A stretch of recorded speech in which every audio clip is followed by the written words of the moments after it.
শিউলি কি হয়েছে? তুমি আমাকে ভালোবাসো? হ্যাঁ বাসি, অবশ্যই বাসি।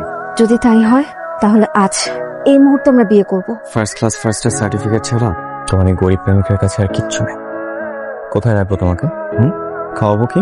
ইচ্ছে থাকলে তো সমস্ত পৃথিবীও জয় করা যায়, শুধু পাশের মানুষটার চলা প্রতি কদমের উপর আস্থা রাখতে হয়। গন্তব্যে আমরা ঠিকই পৌঁছে যাব, কষ্ট হবে কিন্তু হারবো না, হাঁটতেও দিব না। কষ্ট সহ্য করতে পারবো তো? কষ্টের পর যদি সুখ আসে তাহলে তো কষ্ট করাটাই শ্রেয়। আর পছন্দের মানুষটাকে অন্তত ভালো তো বাসতে পারবো। বাবা এসো না, বসো বাবা। আমি অন্যের বাসায় সোফায় বসি না। শিউলি কাপড়গুলো হয়। আসসালামু আলাইকুম বাবা। বাবা আপনি বসেন না, শিউলি বাবার জন্য একটু চা করে নিয়ে আসুন। বাবা তুমি বসো, আমি তোমার জন্য চা নিয়ে আসছি। বাবা আপনি বসুন না। তোমাকে ব্যস্ত হতে হবে না। গাড়িতে কিছু আসবাবপত্র রাখা আছে। লেবারকে বলে ওগুলো একটু নামানোর ব্যবস্থা করো। আসবাবপত্র? হ্যাঁ, ওরা অনেকক্ষণ যাবত ওয়েট করছে। তুমি একটু দ্রুত নামানোর ব্যবস্থা করো। সরি বাবা, আপনি আমাদেরকে চলে যেতে হবে। কি বলছো? বললাম যে অপেক্ষা করে কোনো লাভ নেই, এই আসবাবপত্র আমার ঘরে ঢুকবে না। কি বলছো তুমি? আমি আমার মেয়ের জন্য অনেক কিছু করতে পারি। ওগুলো এনেছি আমার মেয়ের সুখের জন্য।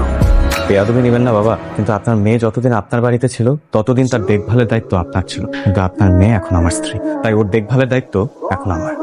আমি জানি আমার সংসারে শিউলিকে খুশি রাখার মতো তেমন কিছুই নেই, কিন্তু আমি চাই আমার নিজ হাতে ওর সব ভালো লাগার জিনিস দিয়ে এই ঘরটাকে গুছিয়ে তুলতে। টিপিক্যাল মিডল ক্লাসদের এক সমস্যা, চাল নেই চুলো নেই, শুধু কথার রব। আব্বা আপনি ছোটবেলায় বৃত্ত এঁকেছেন? বৃত্ত আঁকার সময় পুরো ভরটা কিন্তু ওই মাছের কাঁটাটার উপরেই দিতে হয়। ওই মাছের কাঁটাটাকে আঁকড়ে ধরে পুরো বৃত্ত টাকতে হয়। আমরা মধ্যবিত্তরা মানুষকে আঁকড়ে রাখতে চাই, বিনিময়ে ওই বৃত্তর সারাউন্ডিং এর মতোই আমাদের অনেক কটু কথা শুনতে হয়, কিন্তু তাতে আমাদের কিচ্ছু যায় আসে না। চিন্তা করবেন না বাবা, মধ্যবিত্ত তো ঠিকই সামনে। শিউলি শিউলি গরু মেরে জুতা, হ্যাঁ আমি আসি। শিউলি আমি বাবার সব কথাই শুনতে পেরেছি। তোমার মনে আছে তুমি আমাকে জিজ্ঞাসা করেছিলে তোমার সামান্য সার্টিফিকেট ছাড়া আমাকে দেওয়ার মতো কিছুই নেই, তাও আমি তোমাকে ভালোবাসি কেন? আজ হয়তো উত্তরটা তুমি পেয়েছো। Thanks my dear husband. কেন? এটা কি?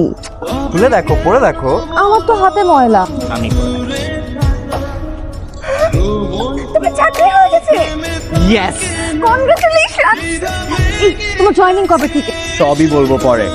আমাকে আগে থেকে কেন ফোন করে জানাওনি? বলবো তাড়াতাড়ি বলো, জয়েনিং কবে, স্যালারি কত, বেতন কত, কিছু বলো আমাকে, আমি সব জানতে চাই। সব বলবো।